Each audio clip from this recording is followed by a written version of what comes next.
Nom Nom delivers fresh food with whole ingredients backed by veterinarian science. Science tells us that a dog's health starts in the bowl, so improving their diet is one of the best ways to help them live a long and happy life.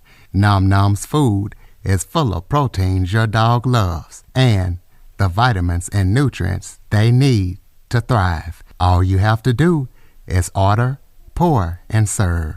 Ready to make the switch to fresh? Order Nom Nom today. Go to https://trynom.com/curveball and get 50% off your first order plus free shipping. That's https://trynom.com/curveball. Plus, Nom Nom comes with a money-back guarantee. If your dog's tail isn't wagging within 30 days, Nom Nom will refund your first order. No fillers, no nonsense, just Nom Nom. Welcome to the Living the Dream podcast with Curveball. If you believe, you can achieve.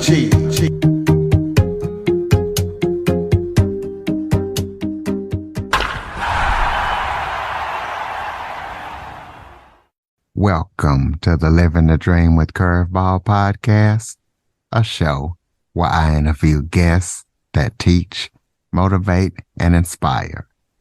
Today, I am joined by author, artist, accomplished speaker, human traffic survivor, and she is also the charity campaign manager for MMA legend Frank Shamrock, the adopted brother of Ken Shamrock, Amanda Blackwood.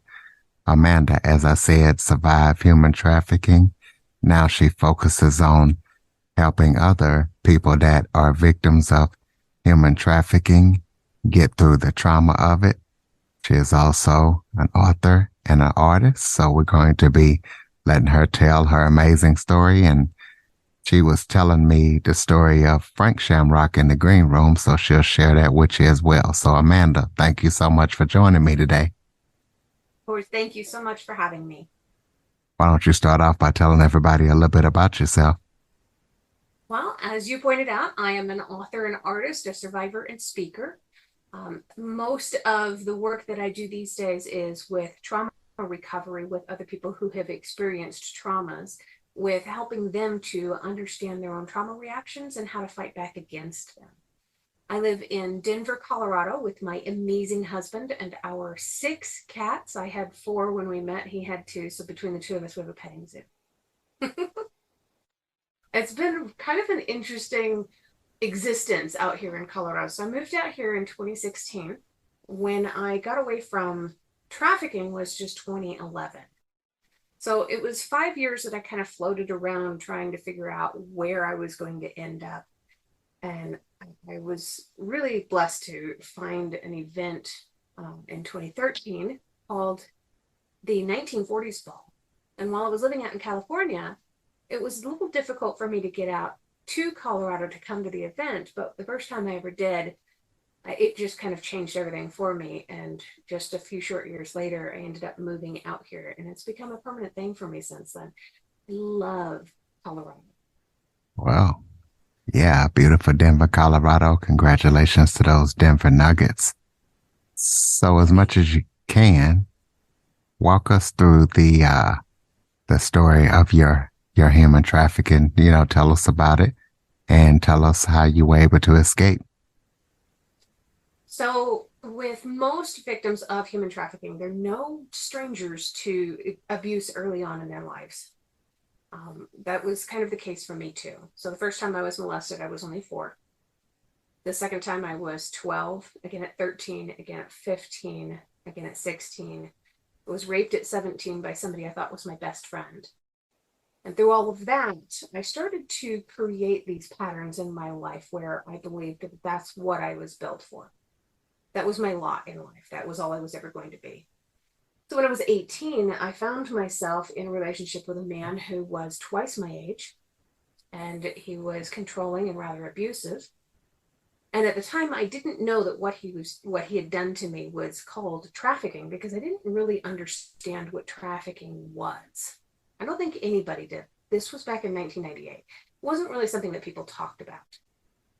But basically, that first time, he loaned me out kind of as a party favor to a buddy of his for an all expenses paid trip to Las Vegas, Nevada for his birthday weekend.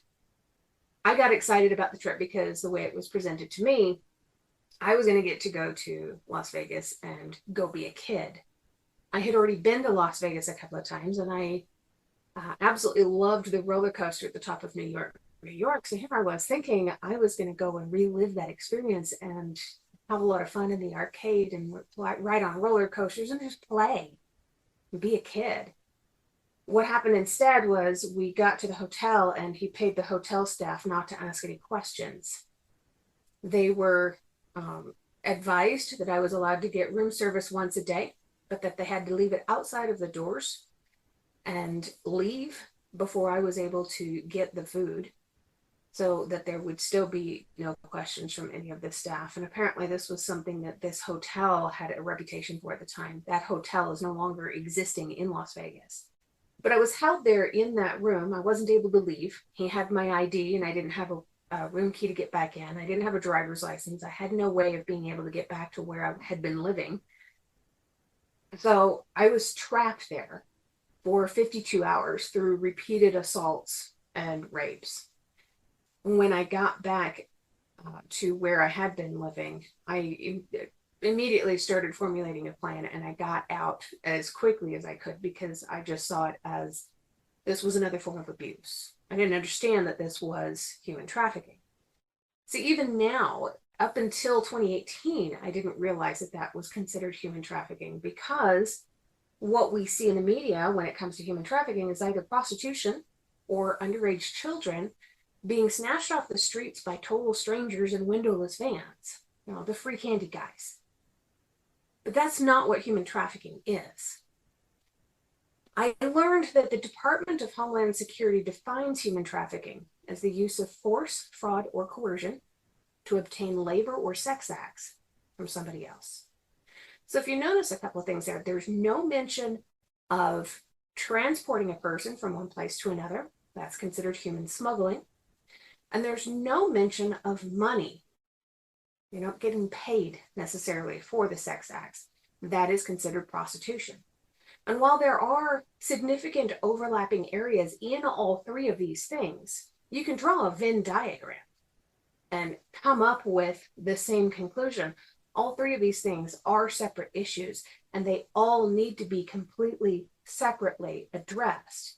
And they all have major ramifications for anybody who goes through any of them. But that's not what I believed human trafficking was. So the second time I was trafficked, I was 19 years old. I had gone to Florida to go and stay with a grandmother of mine, and I was in the Daytona Beach bus station when I reached out and got a hold of her and asked her to come and pick me up because I was there and ready to come and stay with her. I'd injured myself and needed a surgery on my knee. I was going to stay with her until I had that surgery done. What I didn't know was that my parents had reached out to her and told her that if she took me in, they would never speak to her again. So when her husband, my dad's stepfather, answered the phone, I was greeted with a, "We're not coming to get you. You're on your own. Bye." And they hung up. So a young couple came and found me at the Daytona Beach bus station at 10:30 at night. I was sitting there on the curb, crying my eyes out, absolutely desperate. I had no idea what I was going to do. And they told me that they had a place that I could crash. And they helped me out and let me stay there with them for free until I could get on my feet. And what they really meant was they were going to let me stay there until they found the highest bidder, because that's what happened. A young man by the name of, well, the name that they gave me was Esteban, apparently was the highest bidder, and I was locked up for 23 and a half hours in a small room with no food, no water, and no bathroom facilities of any kind. And the only way that I was able to get out of that was back in the, I want to say, late 80s and early 90s. There was this great TV show starring Richard Dean Anderson. It was called MacGyver. And I've written to Richard Dean Henderson and told him that he saved my life because I loved watching that show so much. And he's never responded, but I have to believe that he knows. I know he's got the message. But I absolutely loved that show, and I had to think on my feet, and I had to get creative with finding a way out. And I wrote about that in the first book that I published, which came out in 2018. That book was called Detailed Pieces of a Shattered Dream. It's actually where I got my website name from, detailedpieces.com. But I absolutely loved the show, and I still hope that someday the man responds to me and says congratulations, at least something. But even if he doesn't, I'm still pretty happy. But when I got out of Florida and I got away from that situation, I was floating around again. I made my way out to California, and I lived there for a while. And while I was there, I explored and found the world of internet dating. And in 2004, I met a man online who lived out of the country, but he was just fascinating. He was a police officer in Scotland, and he seemed like such a great guy. He had a little girl. We just became instant buddies. We got to know each other really well. We talked all the time. We would sit down with, back then Skype was the big thing. We would sit down with Skype, and he would be eating breakfast as I was eating dinner, and we would have our meals together before he would go off to work, and I would go off to do whatever it was I was going to do the rest of my evening. And we spent years like this. 7 years went by. He came to visit me. I went to go visit him. And in that time, we had decided that we had fallen in love with each other. So he asked me to get a fiance visa and move over to Scotland to go and be with him. I was so excited. I was this little high school dropout with no college education. I was the underdog in every possible way. And here I was being asked to move over to the UK, the land of kings and queens and castles and romance and fairy tales and everything that a little girl who grew up watching Disney movies could ever possibly dream of, right? And I get over there. And with it, it took him 7 years to get me there, and it took him 7 days to start trafficking me. He knew my weaknesses and my vulnerabilities because he had known me for 7 years, and we talked so often that he learned how to prey on that. He learned how to dig in and find how to exploit my emotions the best. And he did exactly that. And he was very good at it. He knew that he needed to play the game slowly so that he could really kind of build up that level of trust with me. Once he got that level of trust, that's when the exploitation began. I tried to get out of there as quickly as possible. He had my driver's license and passport and all of that information. But one night when he had a few too many drinks, I conned him into giving me all of my documentation back. So that what I told him was so that I could go down to the bank and close out my bank account and transfer all the money over to his account so that we could spend the money. Really, what I wanted to do was spend the money on a plane ticket home. But I couldn't afford, I only had about $2,000. I couldn't afford a flight out the same day because that was somewhere around the neighborhood of $10,000 for a single flight. It was ridiculous. There's no way I could afford that. The one for the following day was about half that, and then they started kind of cutting back slowly from there. So looking at what I could afford at the time, the soonest I could fly out of Scotland was in 5 days. So I bought that ticket. I think I had something like $11 left to my name, and I knew that wasn't going to be enough. But being homeless back in LA, where I had been living, was better than staying one more day in Scotland in the life that I'd been living. Even though it had only been a short period of time, at that point, it had only been a matter of weeks. I went over there in the middle of January, and this was the beginning of February. I was already ready to leave.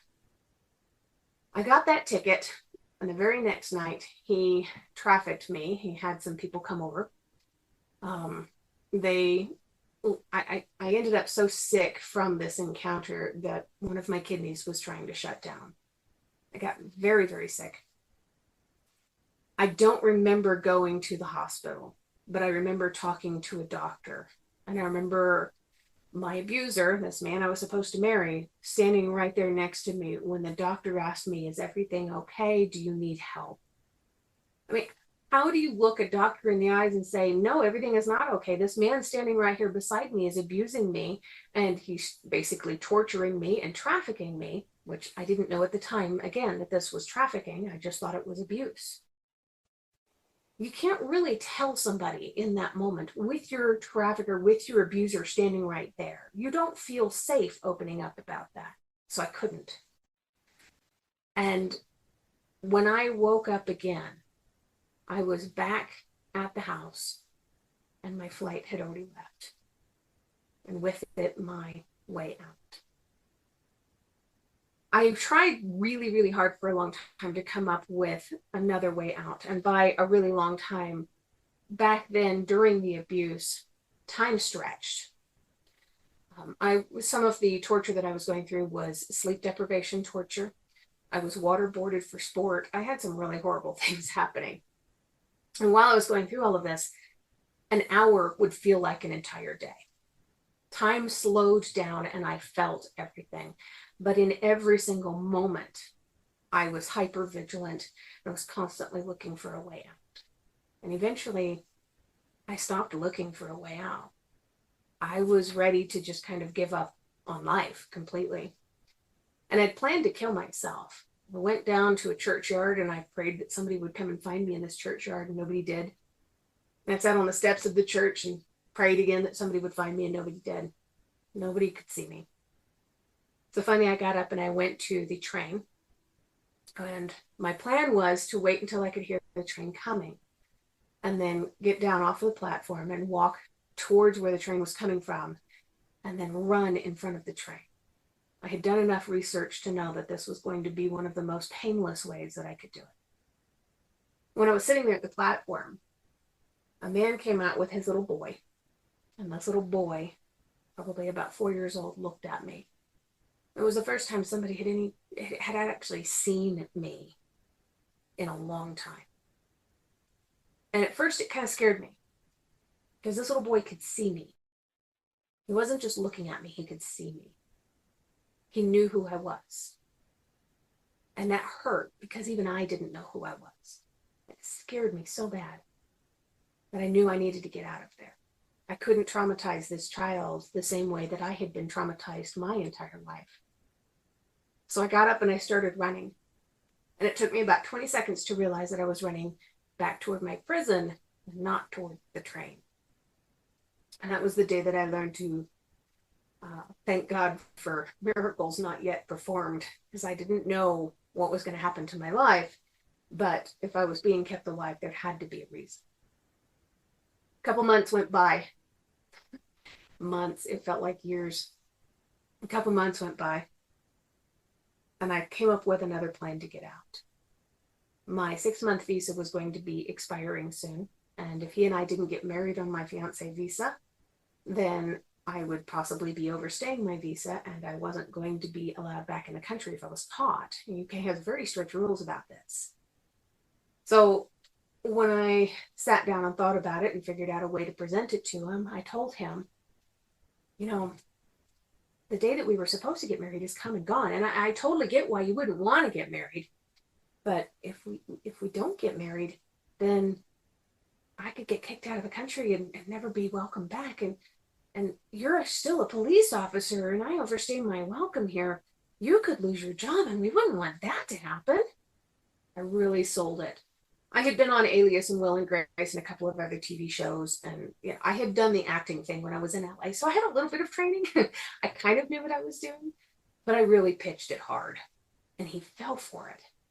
Possibly because he'd had one too many whiskeys. But he immediately started looking at flights. He's like, you know what, you're right. We've got to get you out of here so that you can come back. And if I send you back, you're going to come back, right? And of course, I lied through my teeth. Wasn't very good at lying, but I was good at acting. So I just chalked it up to acting. And he, that evening, within 2 hours, had purchased a round trip flight for me to leave Scotland, go back to LA for 6 months, and return in time for Christmas of 2011. I got out of there on June 19th, 2011. June 19th is kind of an important day here in the States.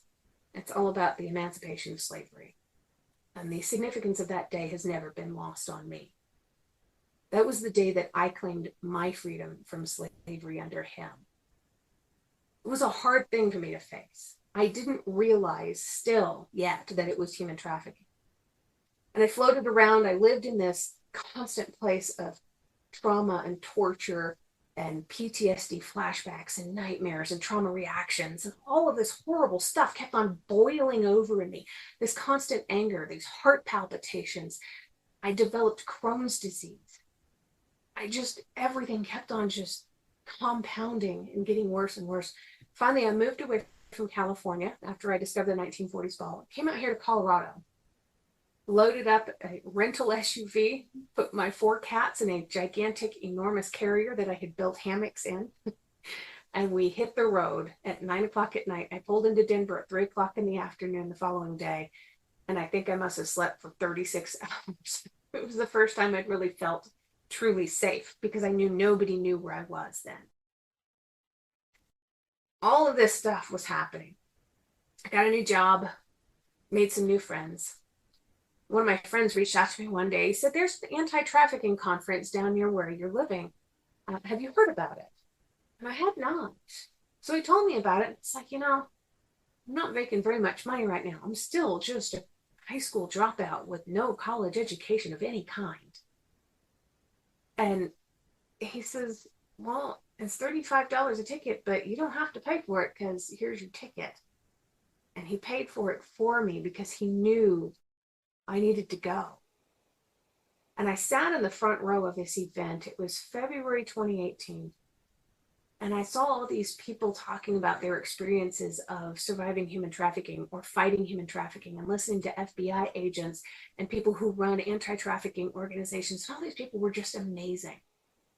But when they started to break it down and they defined human trafficking as the use of force, fraud, or coercion to obtain labor or sex acts from another human, I started to realize that that's what I had been through. They opened up the floor to questions. They had a panel of 5 speakers up on the stage. And I was terrified. I was not a public speaker. I didn't ever want to be a public speaker, but I had a question to ask. It was burning a hole in me. I needed to ask, how long does it take for somebody to have a normal life after going through something like that? Because I was still fighting. It had been 7 years. I was still fighting to try to find some kind of a normal life. I was still hurting so badly. Still not sure if I wanted to survive anymore or not. And what came out of my mouth when they handed me the microphone instead was, "I think I'm a survivor and I need help." It was the first time I'd ever said those words in my life, mainly because I didn't realize I was a survivor of trafficking, of course, but it's also really difficult for somebody who's been through intense trauma to learn to ask for help. And I did eventually get that question out. I did ask, how long does it take for somebody to have a normal life after going through something like this? And people always want to know what that answer is. And the answer is that it looks different for everybody because trauma affects us all differently. 2 people can have the exact same experience and still process it completely differently based on who they were before the experience and what their resiliency levels are and their determination, and if they're a sunny side up kind of person, if they're a glass half full person. All of these things play factors into who we are and how we process trauma and the neurosynapses that we build afterward and the ways that we fight back against those neurosynapses if we ever find a way to do that. It set me on this road. And I knew that day when I asked that question that it wouldn't be long before I would be one of those people up on the stage talking about it. And the very next year, that's exactly where I was on that same stage talking about my experiences of having survived human trafficking. I met the right people and I got into the right groups to be able to make that happen. And it just threw me headlong into what it is that I'm doing now. But in 2019, the very following year, I found out that the man who trafficked me in Scotland made me famous on a pornography website. He had taken all those photos and videos of me during the rapes and molestations while I was there in Scotland, and he put them all up on different pornography websites with rape fantasy stories supposedly written from my point of view. I was devastated. I didn't know how I was going to survive this, how I was going to get through it. I didn't really know until I was recognized in a grocery store one day. Not for being on Alias or Will and Grace, not for having modeled for Harley Davidson when I was in my 20s, not for all of the incredible, amazing things I had done. It was because of something I never wanted to do, something he never had permission to do. It was awful. It was humiliating. I reached out to one of the anti-trafficking organizations out here. They paired me up with a legal team that immediately started reaching out to these pornography websites and having this stuff pulled off. It was a game changer for me, but I definitely still needed therapy. So another organization immediately put me in with a therapist, which, by the way, I traumatized this poor woman. I'm pretty sure she left the industry completely.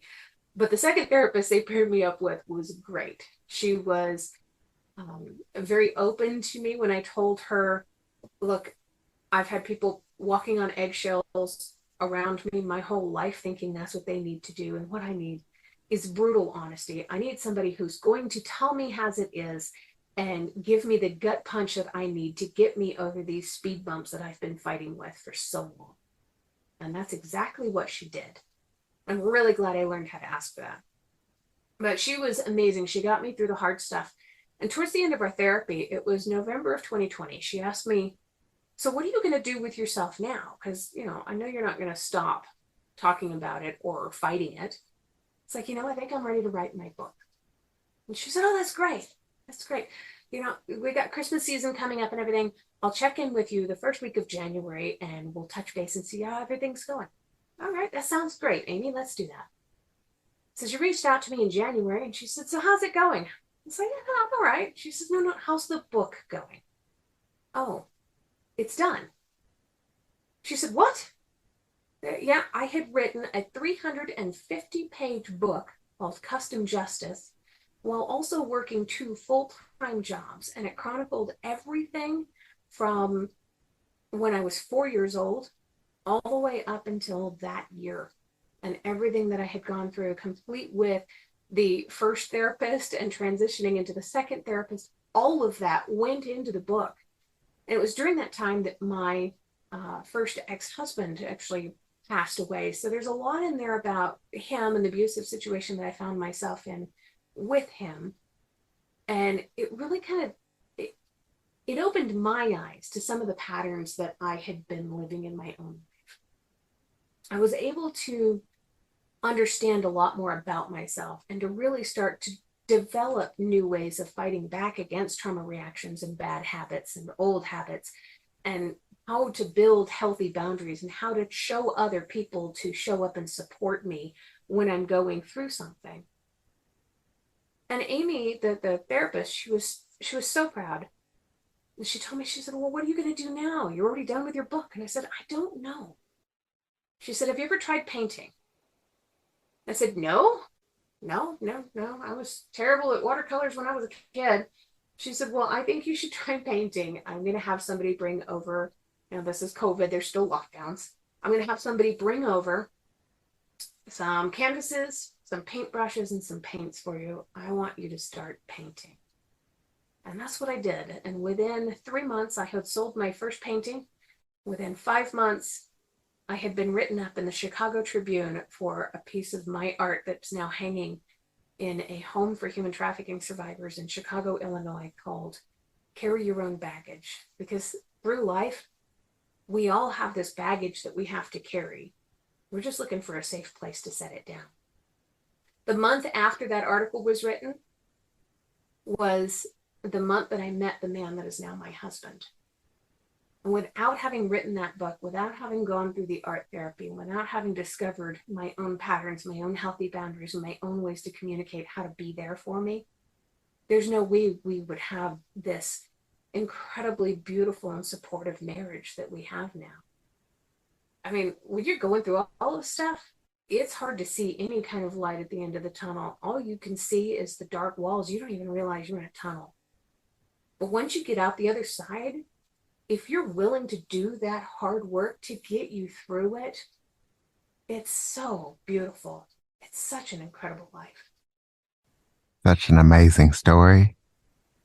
And I say we got probably about 15 minutes so left and got a couple other questions for you. Look like you covered everything, but you are also a charity campaign manager for Frank Shamrock. So tell us what you do. He's an MMA legend, and tell us, the story that you told me in the green room about Frank Shamrock.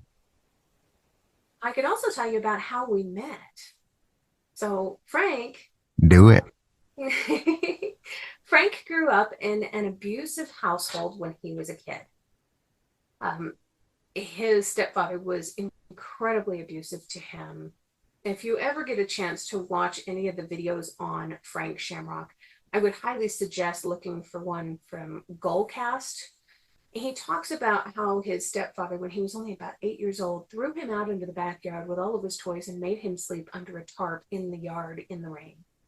It was awful. He's 8 years old and homeless in his own yard.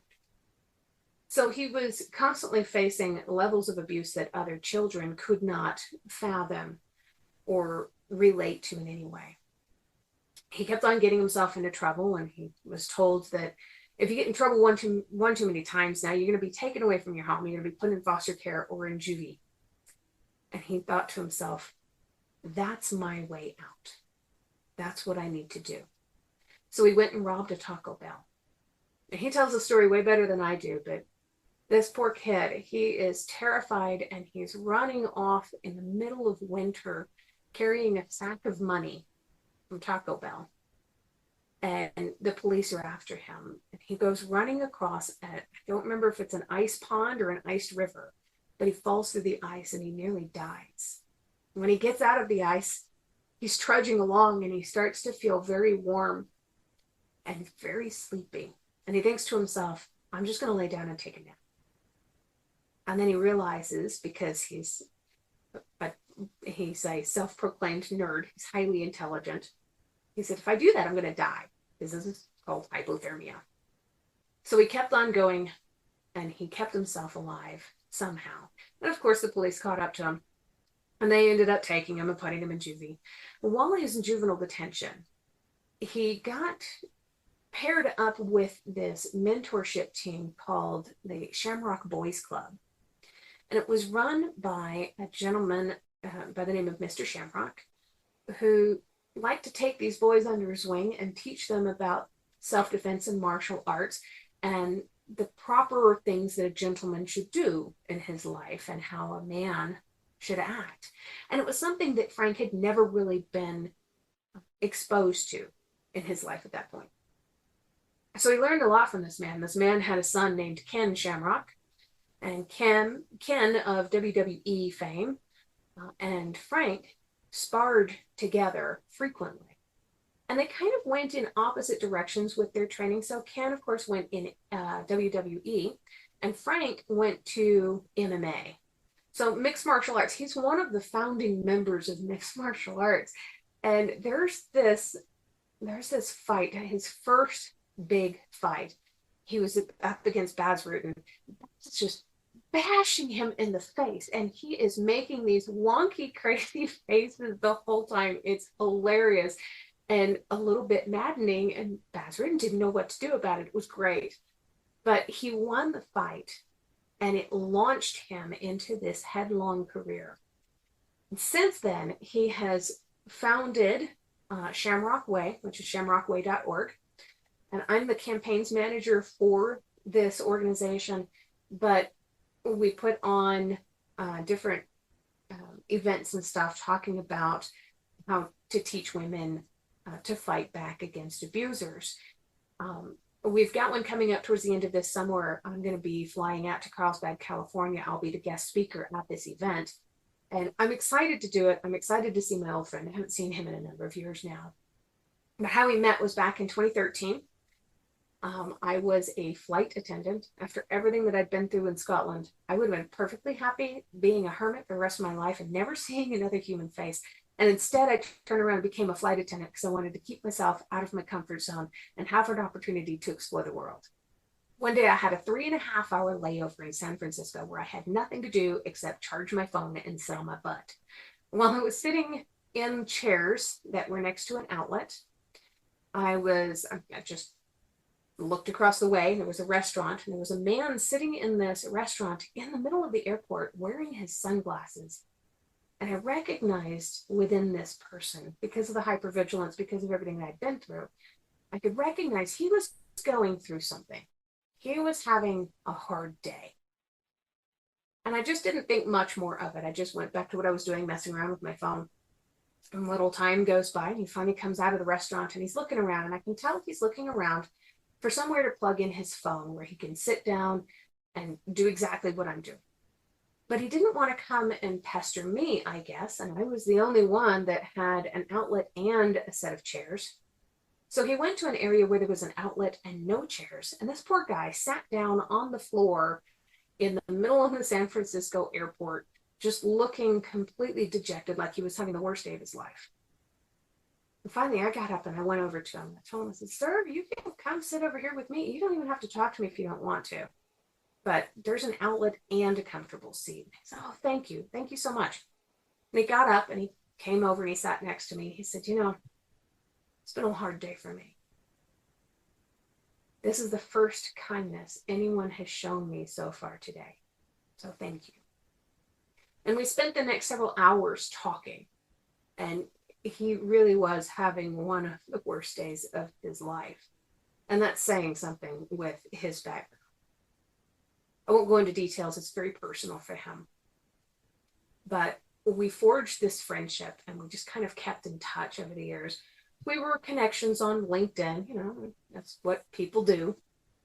And years went by. We really hadn't talked very much in a while. And one day I checked in on him. I said, I'm starting this new painting series where I'm painting people who inspire me. I had just done a painting of Simon Pegg. I love his writing and his acting. And then I did a painting of Nick Frost. I was planning on doing one of Clint Eastwood and some of my other favorites from way back in the day. I had just done one of Rita Hayworth and Audrey Hepburn. And I wanted to do one of Frank Shamrock because Frank's story inspired me with who he was. And I reached out to him and I told him this. And he was so flattered. I never got a yes or a no, but he was so flattered that he felt like he needed to confide in me, that he wanted to see me do more public speaking. So he asked me to be a public speaker with his organization. And then later on, when his campaigns manager wasn't able to do their job because they had a family emergency, he asked me if I'd be interested in stepping in and taking over the role. And I jumped at it. That was earlier this year.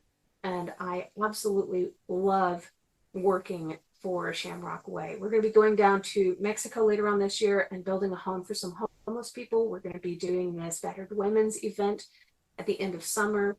We've got several other events coming up. He's got a Veterans Arts Association grant that he does every year. It's such a great thing to be a part of. It's like part of my life's journey has finally been fulfilled by being able to step into this role. This is what I was born to do. So, last question, close us out with this. How can people get involved in the anti-human traffic fight? And also, give us your contact information so listeners can keep up with everything that you're up to and possibly attend events if you come near them. So the easiest way to get in touch, get involved in the anti-trafficking world, is to look up and vet the organizations that are around you. So there's some organizations that are really well known, but you have to ask yourself why they're well known. How much money are they raising to be able to put out these advertisements and stuff, or to have movies made about them? If they are telling the stories of a survivor of human trafficking, ask if that money that they're raising from that story is going back to the survivor. If it's not, if there's no portion of it going back to the survivor, that's another form of exploitation, and you can't trust that organization. I have several that I go to regularly. The one that paired me up with the legal services is called Alight, A-L-I-G-H-T. If you just Google Alight Human Trafficking, you can find out how to get involved with their organization to be able to get lawyers paired up with survivors of trafficking. There's also Compass 31 down in Colorado Springs that does work with survivors of trafficking, and it's run by survivors of trafficking. And there's Beautiful Feet Wellness, run by a young lady by the name of Jenny, who is absolutely phenomenal and takes survivors of trafficking out on excursions and teaches yoga and meditation methods and all the kind of stuff that those people need to be able to get through what it is that they have survived. They're super helpful. They're wonderful organizations. If you're looking for any organization to donate to, look at those guys first. To be able to reach me, I'm very active on Facebook primarily. So if you go to facebook.com/Amanda Blackwood Survivor, that's me. You can also find me on Instagram and Twitter and TikTok. I'm at Detailed Pieces. I've got two websites, detailedpieces.com and growthfromdarkness.com. Growthfromdarkness.com, you'll be able to find both of my podcasts and all of my books. So there's lots of ways to be able to reach me. But if you know somebody who's being trafficked, speak up and say something. If you need help finding an organization to get you out of trafficking, speak up and say something. Not knowing what resources are available to you is the same as not having those resources. I can help if you let me. There's other organizations that can help too if you don't want me. Absolutely, ladies and gentlemen. So, again, if you know somebody that's being human trafficked, follow, rate, review, share this episode, get it to them, contact Amanda. If you have any guests or suggestion topics, cjackson102@cox.net is the place to send them. Amanda, thank you for coming on and sharing your amazing story. And listeners, thank you for listening. The show would not be a show without you and great guests like Amanda. So thank you, Amanda. Thank you very much. I really appreciate this time, Chris. For more information on the Living the Dream podcast, visit www.djcurveball.com. Until next time, stay focused on living the dream.